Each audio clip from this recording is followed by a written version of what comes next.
They've done some major renovations on the Rio Quale area, and I really appreciate the renovations, and I appreciate the ADA style compliance on this ramp. But it takes a long time to get down.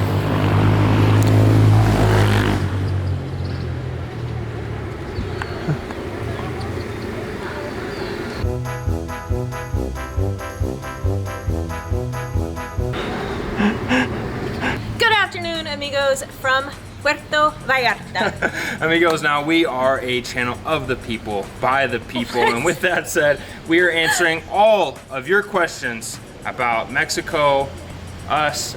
Actually, I don't know what the questions are yet. You haven't told me. You don't know. We might not answer all of them, but we're gonna answer a lot of them. The first question is, when we travel domestically within Mexico, do we have a preferred airline or do we go strictly by price? Not Interjet anymore. This is a really interesting question because a few years ago I would have absolutely said Interjet. I feel like we were treated as if it was a first class airline. You were able to take a bag for free, you could get drinks for free.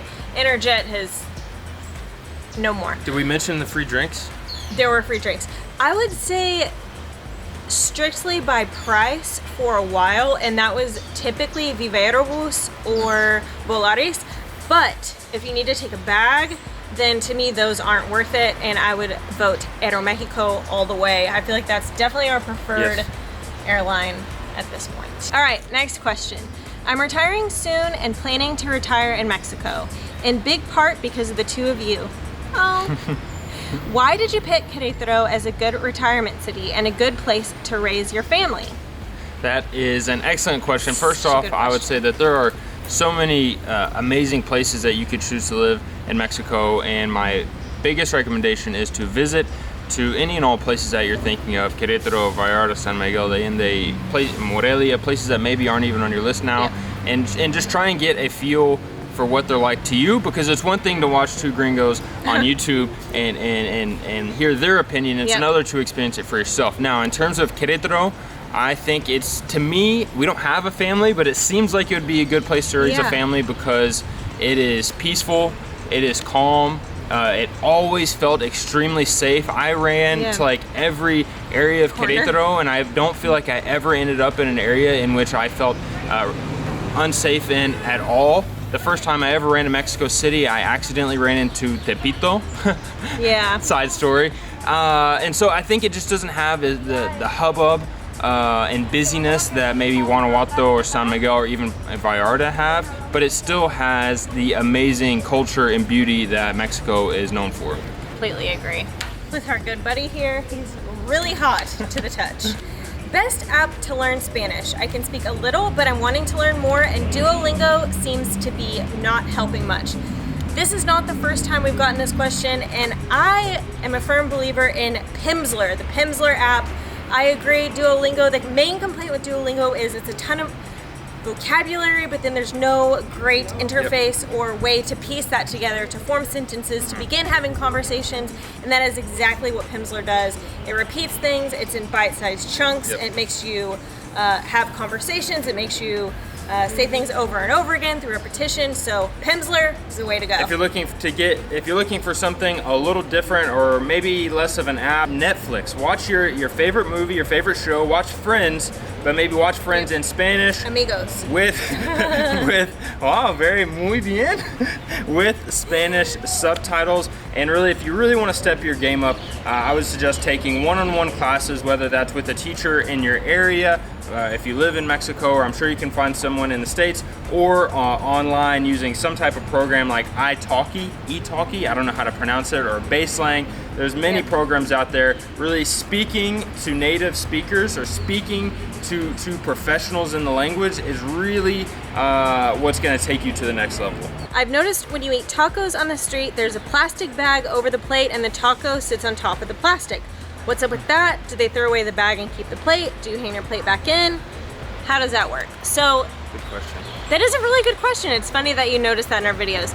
So sometimes places that are on the street do not have running water, like a taco stand that's actually a stand that's in the street.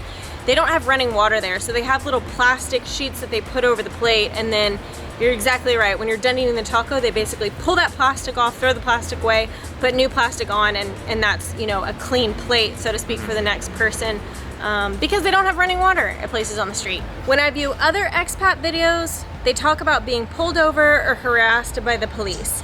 In your several travels, have you encountered any issues with the police? That's a really good question. We say that on every one, but these are yeah. so we don't have a car in Mexico, so we do not drive. So for that reason, our interactions with police have been pretty limited. Really limited, yeah. Though there is one story that I don't know if we've ever told on camera at all. We went to Nevado de Toluca, one of the most beautiful places in all of Mexico. Yep. Long story short, I was flying the drone.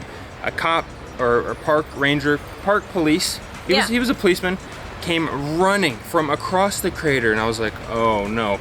I'm still flying the drone. He asked for 5,000 pesos. Yeah. He asked for 5,000 pesos. We said, we don't have 5,000 pesos because we're not We don't carry millionaires. 5,000 pesos. We don't carry 5,000 pesos with us ever. We're lucky if I have 500 pesos with me. And they said, oh, we'll call a family member to come bring you the money. Like, but we're in the middle of nowhere. We're in the middle, we're on the top of a volcano, literally, and we obviously don't have family here.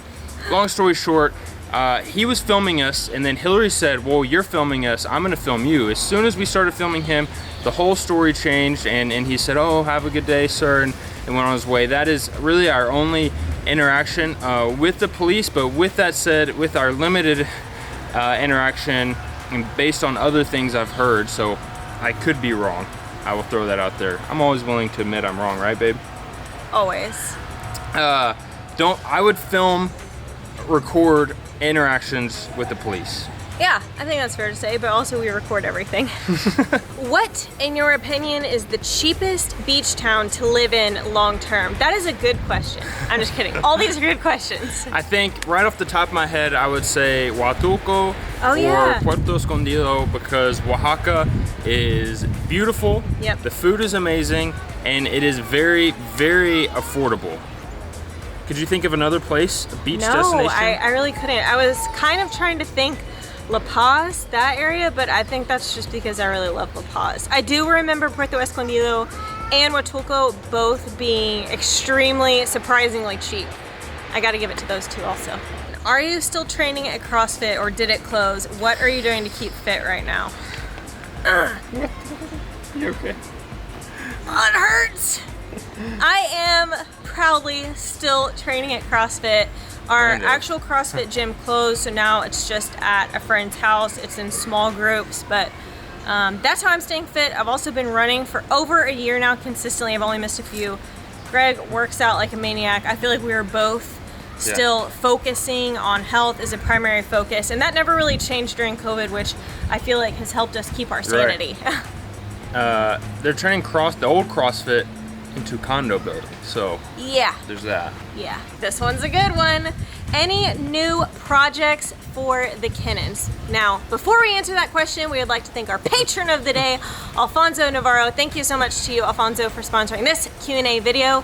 Now, any new projects for the Kennons? What would you even say to that? Any new projects? No. New businesses / companies that we have started. Yes! Absolutely. Just recently, actually, we started Con Todo Coffee. Actually, you asked this question before we announced it, so that's the interesting thing. We are providing 100% Mexican coffee directly to your door every single month. Amigos, from Finca Las Chicharras in Chiapas. We cannot be more excited to finally bring quality Mexican coffee not only to the United States, but more importantly, directly to you.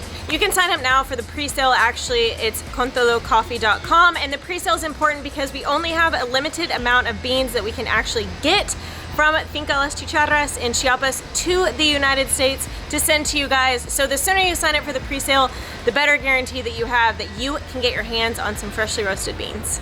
Next question, how long do you guys plan to live in Vallarta? That is probably the hardest question.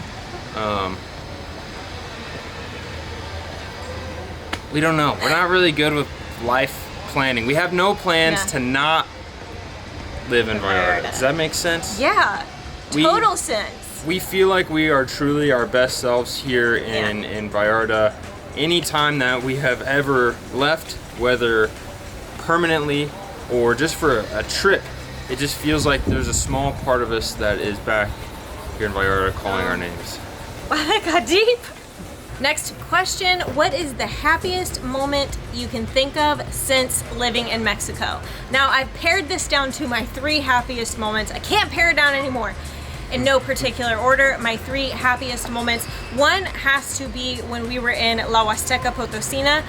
We took an overnight bus there and we arrived at 6 in the morning or so, and by 10 a.m. we were jumping in our first waterfall.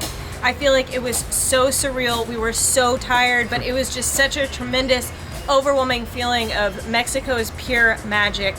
The second one was when we did our 100K to fight hunger, in which we walked 100 kilometers in 100 hours in Mexico City to raise funds for Alimentos para Todos. Another sort of surreal out-of-body experience. We were exhausted. All these, I feel like we were exhausted. But that was just such, again, just a magical moment to see you guys really pitch in to support a great cause. And the third best moment, I would say, was when Greg ran the Ultra Caballo Blanco. That whole week-long experience, he got to run alongside the Tarahumara for a while until they left him and smoked him. That whole week spent down in Urique was really just, again, for lack of a better way to express myself, so surreal and really just deepened our love for Mexico. So there you have it, 3 magical moments. My happiest moment of our time in Mexico is every morning that I wake up next to you. Okay. He just thought of that while I was yapping. All right, next question. I did not read this one to Greg beforehand. Pizza or pasta? Pizza. Really? Yeah. I don't even know you. I thought for sure you'd say pasta. For me, I actually can't choose. What? I can't. If my life depended Pizza's on it, your I would. favorite? Yeah, but pasta? No? Yeah, Greg thinks my favorite should also be pizza. So. It is your favorite. How many times did you check into Pizza Inn in college? Over 100. Okay. Wera, at this point, do you feel more confident speaking in Spanish or not yet? I think Greg actually talked about this in a video we filmed recently. Spanish is a lifelong process. Do I feel more confident?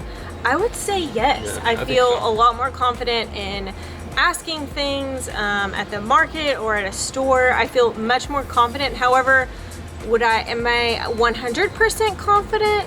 No. Am I 100% confident in my English? Also no. So do I feel more That confident? doesn't stop you in English. Do I feel like I'm progressing with my Spanish? Yes. Is it at a slow pace? Is it much slower than Greg and probably a lot of you and a lot of other people? Also yes, but improvement is improvement. The frustrating thing is that she's so good. She sounds so good and she learns so fast. Very last question. Do you flush your toilet paper? You're asking me? Yeah. At home, absolutely. When you're out? Unless there's a sign. If there's a sign that tells me not to, then half and half. To me, it's a resounding yes. I always flush my toilet paper. I have seen one too many times the consequences of not flushing toilet paper and someone not appropriately taking out the trash can at the proper time. I'll let you fill in the gaps of that story. Amigos, that is our last question. We will leave you with that. Thank you again to our patron of the day, Alfonso Navarro. You are our patron of the day. Thank you guys so much. Thanks for all these great questions. I know I teased myself, but these were all really good questions. Sorry, I didn't know what else to say. They were good questions. What do you want me to say? Amigos, thanks for another fun one. Until next time. Have less, do more, be more. Go get yourself some coffee. Untoldcoffee.com. Bye.